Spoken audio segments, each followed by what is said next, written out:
आप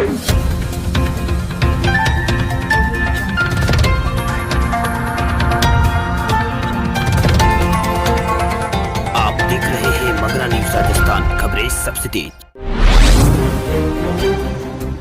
राजस्थान में कोरोना से 4 और मरीजों की मौत हो गई है। इनमें अजमेर, भरतपुर, बीकानेर और सोई माधोपुर से एक संक्रमित शामिल है। इन्हें मिलाकर राज्य में कोरोना से मरने वालों का आंकड़ा 495 पार हो गया है। राज्य में शुक्रवार सुबह तक 14 जिलों में 115 केस मिलने के साथ साथ कुल संक्रमितों की तादाद 22,778 हो गई है। पाली में 35 और जयपुर में 22 मरीज मिले हैं। वही अजमेर में 10, अलवर में, भरतपुर में 9 और नागौर जिले में 7 केस मिले हैं। वही कोटा से 6 और झुंझुनू से 5, श्रीगंगानगर से 4 और सोई माधोपुर से 3 केस मिले हैं। चित्तौड़गढ़ से 2 संक्रमित मिले हैं। बूंदी, झालावाड़ और टोंक से एक नया संक्रमित मिला है। प्रदेश में अब तक 17,140 लोग स्वस्थ हो गए हैं। 16,782 लोगों को अस्पताल से छुट्टी मिल चुकी है। चिकित्सा विभाग के अनुसार अब तक जयपुर में 3,781 कोरोना के केस अभी तक मिल चुके हैं। जोधपुर में 3,468, भरतपुर में 1,914 और पाली जिले में 1,377 केस अभी तक मिल चुके हैं। अलवर में 953 और नागौर जिले में अभी तक 878 केस मिल चुके हैं। उदयपुर में 827 और धौलपुर में 808 और कोटा में 775 कोरोना के केस मिले हैं। वहीं बीकानेर में 722, अजमेर में 754 और सीकर में 777 केस मिल चुके हैं। वहीं सिरोही जिले में 721 और बाड़मेर में अभी तक 554 केस मिले हैं। वहीं जालौर में 504 केस अभी तक मिल चुके हैं। राजस्थान और पंजाब सरकार ने यूजीसी की एडवाइजरी सितंबर तक कॉलेज और यूनिवर्सिटी की फाइनल ईयर की परीक्षा कराने का विरोध किया है। पंजाब के मुख्यमंत्री अमरिंदर सिंह ने फैसला किया है कि वो प्रधानमंत्री नरेंद्र मोदी को पत्र लिखकर यूजीसी ने जो निदेशालयों पर रेवेन्यू करने की मांग करेंगे। और उन्होंने कहा है कि अभी कोविड-19 के कारण कॉलेज और यूनिवर्सिटी में एग्जाम कराने के लिए परिस्थितियाँ बिल्कुल सही नहीं है। उन्होंने कहा कि हम स्टूडेंट के साथ स्टूडेंट की हेल्थ को खतरे में नहीं डाल सकते। इसके लिए व्यवहारिक दृष्टिकोण अपनाने की जरूरत है। वहीं राजस्थान सरकार कॉलेज और यूनिवर्सिटी एग्जाम के फाइनल ईयर के एग्जाम कराने को लेकर यूजीसी की दिशा निर्देश पर लीगल ओपिनियन ले रही है। ये जानकारी राजस्थान के उच्च शिक्षा मंत्री भंवरलाल भाटी ने दी है।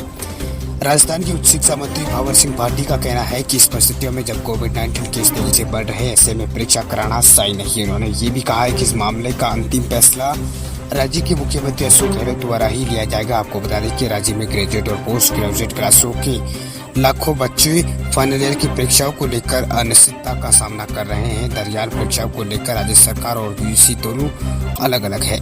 विश्वविद्यालय अनुदान आयोग यानी यूजीसी के सचिव प्रोफेसर रजनीश सेन ने गुरुवार को कहा कि अगर हम फाइनल ईयर के छात्रों की परीक्षा नहीं कराएंगे तो इसके उनकी डिग्री और वैधता पर एक सवाल उठता है। उन्होंने कहा है कि हमने देखा है कि बदलती हुई कोविड-19 की परिस्थिति और छात्रों की सुरक्षा और स्वास्थ्य को देखते हुए जुलाई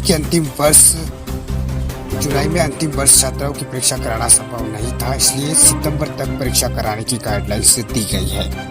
राजस्थान में 3 से 4 दिन बाद फिर सक्रिय होगा मानसून, बरसेगी राहत की बारिश। राजस्थान में एक बार फिर मानसून कमजोर पड़ गया है। इक्का दुक्का इलाकों पर छोड़कर मानसून की गतिविधियां बहुत कम हो रही है। मौसम विभाग के अनुसार अगले 3-4 दिनों के बाद मानसून फिर सक्रिय होगा और राहत बरसेगी। मानसून की अक्षरेखा के हिमालय की तरफ उत्तरी दिशा में खिसकने के कारण मौसम में ये बदलाव आया है। इसके कारण अगले 3-4 दिन तक प्रदेश में बारिश की संभावना बेहद कम है। कहीं कहीं छटपुट बारिश होने के आसार है। इस बीच गुरुवार को करौली जिले के हिंडोन इलाके में करीब 1 घंटे तक जोरदार बारिश हुई है। प्रदेश में मानसून कमजोर पड़ने के साथ ही तापमान में बढ़ोतरी का दौर भी शुरू हो गया है। मौसम विभाग के अनुसार राजस्थान के अधिकतर हिस्सों में पारे फिर से धीरे धीरे पारों में बढ़ोतरी हो रही है।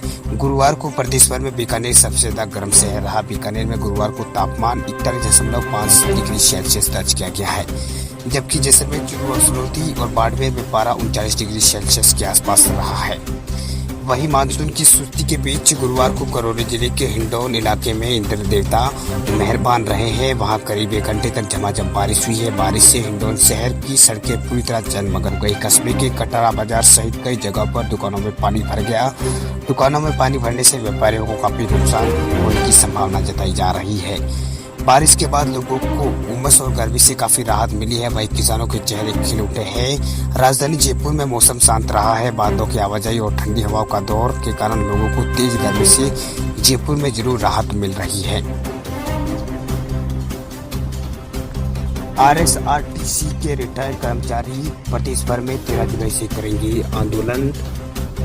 राजस्थान में बकाया सेवानिवृत्ति परिलाभों के भुगतान के लिए रिटायर्ड रोडवेज कर्मचारी प्रदेशव्यापी श्रृंखला बंद आंदोलन की रणनीति बनाई है। RSRTC रिटायर्ड एम्प्लॉइज एसोसिएशन के आह्वान पर सेवानिवृत्त रोडवेज कर्मचारी 13 जुलाई से प्रदेशव्यापी आंदोलन करेंगे। वहीं 4000 से ज्यादा सेवानिवृत्त रोडवेज कर्मचारियों के बकाया ग्रेजुएट सही सेवानिवृत्ति परिलाभों के लगभग 700 करोड़ रुपए की एक मुश्त भुगतान की मांग है। 13 जुलाई को प्रदेश भर में रोडवेज के सभी इकाइयों पर विरोध प्रदर्शन करके रोडवेज के CMD के नाम चीफ मैनेजर के माध्यम से ज्ञापन देंगे। वहीं 13 और 14 जुलाई को प्रदेश भर में जिला कलेक्टर और उपकराधिकारी के माध्यम से मुख्यमंत्री अशोक गहलोत के नाम ज्ञापन देंगे। 15 जुलाई से 25 जुलाई तक की अवधि में सभी इकाइयों द्वारा अपने क्षेत्र में मंत्रियों और सांसदों और विधायकों को ये ज्ञापन देंगे। वहीं 26 जुलाई से 31 जुलाई तक रोडवेज निदेशक मंडल के सभी निदेशकों को ज्ञापन सौंपा जाएगा। 3 अगस्त से 10 अगस्त तक सभी सेवानिवृत्त कर्मचारियों द्वारा मुख्यमंत्री और प्रधानमंत्री और रोडवेज SMD को पोस्ट कार्ड भेजे जाएंगे। इसके बाद 10 अगस्त के बाद आंदोलन को तेज करने की रणनीति बनाई जाएगी। एम्प्लॉइज एसोसिएशन के महासचिव हरगोविंद शर्मा ने कहा है कि ऐसी स्थिति में आर्थिक तंगी और इलाज के अभाव में सैकड़ों सेवानिवृत्त कर्मचारियों की मृत्यु हो गई है। जिन कर्मचारियों की मृत्यु हो गई है उनके भुगतान भी जनवरी 2018 से नहीं किया जा रहा है। सेवानिवृत्त सभी कर्मचारियों के जुलाई 2016 से बकाया परिलाभ नहीं दिया गया है, जिसको पूरे 4 साल हो गए हैं। राजस्थान के मुख्यमंत्री अशोक गहलोत राज्य में अपने विरोधियों और पार्टी के नाराज चल रहे नेताओं को और भी ज्यादा नाराज नहीं करना चाहते हैं। इसीलिए जैसे राज्य कैबिनेट के विस्तार की अटकलें तेज हो गई है। राज्य के मुख्यमंत्री अशोक गहलोत ने राज्यपाल कलराज मिश्र से मिलकर इन अटकलों को और ज्यादा तेज कर दिया है। अब माना जा रहा है कि गहलोत जल्द ही कैबिनेट का विस्तार कर सकते हैं। राज्य में अभी भी 7 मंत्रियों की पद खाली है। गहलोत कैबिनेट में अभी 23 मंत्री है, जबकि राज्य सरकार 30 मंत्री बना सकता है। 30 मंत्री राजस्थान में बन सकते हैं। असल में मध्य प्रदेश से सत्ता चले जाने के बाद कांग्रेस राजस्थान में कोई रिस्क नहीं लेना चाहती है। इसीलिए राज्य में नाराज नेताओं की नाराजगी को जल्द शांत करना चाहती है। हालांकि कुछ नेताओं ने पिछले महीने हुए राज्यसभा चुनाव में अपनी नाराजगी जताई थी। इसलिए राज्य से अब गहलोत विभिन्न गुटों से नाराज नेताओं को कैबिनेट में शामिल कर उनकी नाराजगी को दूर करना चाहते हैं। वहीं मध्य प्रदेश के मुख्यमंत्री कमलनाथ ने नाराज गुट ज्योतिरादित्य सिंधिया को कोई तवज्जो नहीं दी, जिसके बाद सिंधिया ने बगावत कर कमलनाथ सरकार को गिरा दिया था। लेकिन अब अशोक गहलोत इसी तरह की गलती नहीं करना चाहते। फिलहाल मुख्यमंत्री अशोक गहलोत ने राजभवन जाकर राज्यपाल कलराज मिश्र से मुलाकात की है। मुख्यमंत्री राज्यपाल के बीच करीब 45 मिनट तक बातचीत चली है। हालांकि सरकार की तरफ से कहा जा रहा है कि ये औपचारिक मुलाकात थी, लेकिन गहलोत की राज्यपाल से मुलाकात के बाद कैबिनेट विस्तार की चर्चाओं की सियासत अब गर्म हो गई है। वहीं CM से मिलने के बाद निर्दलीय विधायक आलोक बेनीवाल और ओम प्रकाश उल्ला, श्याम लोढ़ा, लक्ष्मण मीणा, महादेव खंडेला और बाबूलाल नागर, क्रांति मीणा और सुरेश टाक भी राज्यपाल से इन्होंने मुलाकात की। हालांकि कहा जा रहा है कि CM और राज्यपाल के बीच विश्वविद्यालयों की कुलपतियों की नियुक्ति को लेकर चर्चा हुई है, लेकिन राज्य में चर्चा है कि CM ने संभावित कैबिनेट विस्तार के लिए अगले सप्ताह तक का समय मांगा है। ये भी कहा जा रहा है कि 1 दर्जन मंत्रियों की शपथ दिलाई जा सकती है और मौजूदा कैबिनेट से 5 से 6 मंत्रियों की छुट्टी भी हो सकती है। भारत में कोविड-19 मृत्यु दर गिरकर 2.72% हुई है। स्वस्थ होने की दर में भी सुधार हुआ है। स्वास्थ्य मंत्रालय ने दिया है बड़ा बयान।